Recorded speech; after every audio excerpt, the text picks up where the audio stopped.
Hello guys, welcome back to our YouTube channel Chikkus വേൾഡിൻ്റെ പുതിയൊരു വീഡിയോയിലേക്ക് എല്ലാവർക്കും സ്വാഗതം. അപ്പം ഇന്നത്തെ വീഡിയോ എന്ന് പറഞ്ഞു കഴിഞ്ഞാൽ, എന്നെ പോലെ ഛർദിൽ എവിടെ പോയാലും ഛർദിക്കുന്ന ആരെങ്കിലും നിങ്ങളുടെ കൂട്ടത്തിലുണ്ടോ?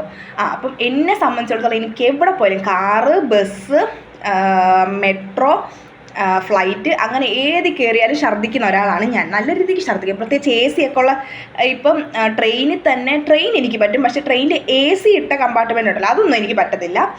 പിന്നെ ചില വണ്ടികളുണ്ട്, അങ്ങനെയൊക്കെ എനിക്ക് കുറച്ച് ബുദ്ധിമുട്ടും കാര്യങ്ങളുണ്ട്. എവിടെ പോയാലും ഛർദ്ദിക്കും. അതുകൊണ്ട് എൻ്റെ ലൈഫിൽ ഞാൻ കുറേ സ്ഥലങ്ങൾ മിസ് ചെയ്തിട്ടുണ്ട്. പല സ്ഥലങ്ങളും എനിക്ക് പോകണമെന്ന് ആഗ്രഹിച്ചിട്ട് ഇതുവരെ പോകാൻ പറ്റാത്ത ഒരുപാട് സ്ഥലങ്ങളുണ്ടായിട്ടുണ്ട്. അന്നൊക്കെ ഞാൻ ഒരുപാട് വിഷമിച്ചിട്ടുണ്ട്. ചെറുപ്പത്തിലൊക്കെ ഞാൻ ഒരുപാട് വിഷമിച്ചിട്ടുണ്ട്. എനിക്ക് ആ സ്ഥലങ്ങളൊക്കെ കാണാൻ പോയിരുന്നെങ്കിൽ, എനിക്ക് പറ്റിയിരുന്നെങ്കിൽ. ഈ ഛർദിൽ കാരണം എനിക്കൊന്നും എൻജോയ് ചെയ്യാൻ പറ്റില്ല. ചിലപ്പോൾ പോകുമ്പോൾ എല്ലായിടത്തും എന്നെ പിറകിക്കൊണ്ട് എൻ്റെ വീട്ടുകാർ പോകും, പക്ഷേ ഏതെങ്കിലും കാറിൻ്റെ മൂലക്കൊക്കെ ഇട്ടിരിക്കും. കാരണം ഞാൻ വാൾ വെച്ച് അവിടെ തന്നെ കാണും. വീട്ടിൽ നിന്ന് ഇറങ്ങുമ്പോൾ തുടങ്ങും കാറിലൊക്കെ പോകുമ്പോൾ വാൾ വെക്കാൻ. വൈകിട്ട് വീട്ടിലെത്തുന്ന വരെ ഞാൻ ആ മൂലയ്ക്കാണ്. പിന്നെ ഇവർ ഫുഡ് കഴിക്കാൻ കയറുമ്പോഴൊക്കെ ഞാൻ മാറി ആ സൈഡിൽ കിടക്കും. കാരണം എനിക്ക് ഫുഡ് കഴിക്കാൻ കയറാൻ പറ്റില്ല. ഫുഡിൻ്റെ മണം അടിക്കുമ്പോൾ ഛർദ്ദിക്കാൻ പറ്റും. കാരണം അത്രയ്ക്ക് ഛർദ്ദിച്ച് വാൾ വെച്ചിട്ടിരിക്കുകയായിരിക്കും ഞാൻ. അപ്പം ഞാൻ ആ കടയുടെയൊക്കെ പുറത്തൊക്കെ ഇങ്ങനെ കിടന്ന് അങ്ങനെയൊക്കെയായിരുന്നു ഞാൻ പൊയ്ക്കൊണ്ടിരുന്നത്.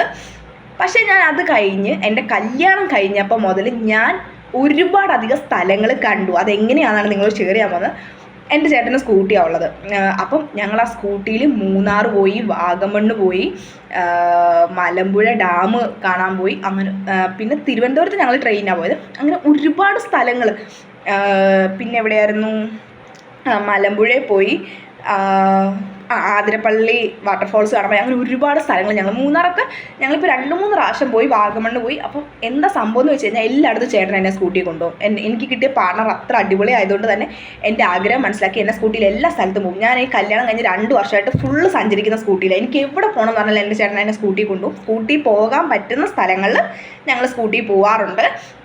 പറ്റാത്ത സ്ഥലങ്ങൾ നമ്മൾ കൂടുതൽ ഒഴിവാക്കും. കാരണം സ്കൂട്ടി നമുക്ക് പോകാൻ പറ്റാത്തതായ സ്ഥലങ്ങളുണ്ടല്ലോ ഒരുപാട് ദൂരെ, അവിടെ ഞങ്ങൾ പോകത്തില്ല. ഇത് ഞങ്ങൾ രണ്ടുപേരും മാറി മാറി വണ്ടിയൊക്കെ ഓടിച്ച് അതൊരു പ്രത്യേക വൈബും കാര്യങ്ങളാണ്. ഞങ്ങൾക്ക് ആ സ്കൂട്ടി പോലെ ഞങ്ങളുടെ ഏത് ട്രിപ്പ് ഇപ്പോൾ എൻജോയ് ചെയ്യാൻ പറ്റത്തില്ല. ഞങ്ങൾക്ക് വേറെ ഏത് വണ്ടിയിലോ ഏത് ഇതിൽ പോയാലും ഞങ്ങൾക്ക് ആ ഒരു കംഫർട്ടബിൾ ഫീലിംഗ് കിട്ടില്ല. പക്ഷെ ശരിക്കും ഇപ്പം എൻ്റെ ലൈഫിൽ ഞാൻ ഒരുപാടധികം സ്ഥലങ്ങൾ കണ്ട് എൻജോയ് ചെയ്തൊരു വ്യക്തിയാണ്. കാരണം മൂന്നാറൊക്കെ കാണാൻ പറ്റുമെന്ന് എൻ്റെ ലൈഫിൽ ഞാൻ വിചാരിച്ചിട്ടില്ല. കാരണം വാഗമണ്ണൊക്കെ പോകാൻ പറ്റും ഞാൻ ഒരിക്കലും വിചാരിച്ചിട്ടില്ല. ഇങ്ങനെ ലൈഫ് എൻജോയ് ചെയ്ത് പോകാൻ പറ്റുമെന്ന് ഞാൻ വിചാരിച്ചിട്ടില്ല. പക്ഷേ അപ്പോൾ എനിക്ക് ക്ഷീണമില്ല, ഛർദിലില്ല, ഒരു പ്രശ്നമില്ല. ഞാൻ എല്ലാ സ്ഥലങ്ങളും നല്ല രീതിക്ക് എൻജോയ് ചെയ്യാൻ പറ്റിയിട്ടുണ്ട്. കാരണം അതിൽ നിന്ന് എനിക്ക് ഒരുപാടധികം സന്തോഷം കാണുന്നുണ്ട്. അപ്പോൾ അതുപോലെ എന്നെപ്പോലെ ഇതുപോലെ ഛർദിക്കുന്ന ആരെങ്കിലും നിങ്ങൾക്കുണ്ടെങ്കിൽ, നിങ്ങൾക്ക് എങ്ങും പോകാൻ പറ്റത്തില്ല എന്നുള്ള വിഷമവും കാര്യങ്ങളുണ്ടെങ്കിൽ നിങ്ങൾ ഇത് ഫോളോ ചെയ്യുക. ബൈക്കും സ്കൂട്ടിയിലും അങ്ങനെ പോകുമ്പോൾ ഛർദിക്കുന്നവരുണ്ടെന്ന് എനിക്കറിയില്ല. എൻ്റെ അറിവിൽ അങ്ങനെ ആരുമില്ല. കാറും ബസ്സും ഒക്കെയാണ് കൂടുതൽ ഛർദിക്കുന്നത്. അപ്പം നിങ്ങൾ എന്താ ചെയ്യേണ്ടതെന്ന് വെച്ച് കഴിഞ്ഞാൽ, അങ്ങനെ ഒരു സ്ഥലം അങ്ങനെ പോകാൻ നോക്കുക. അങ്ങനെയാണെങ്കിൽ നിങ്ങളുടെ ലൈഫ് അടിപൊളിയായിരിക്കും.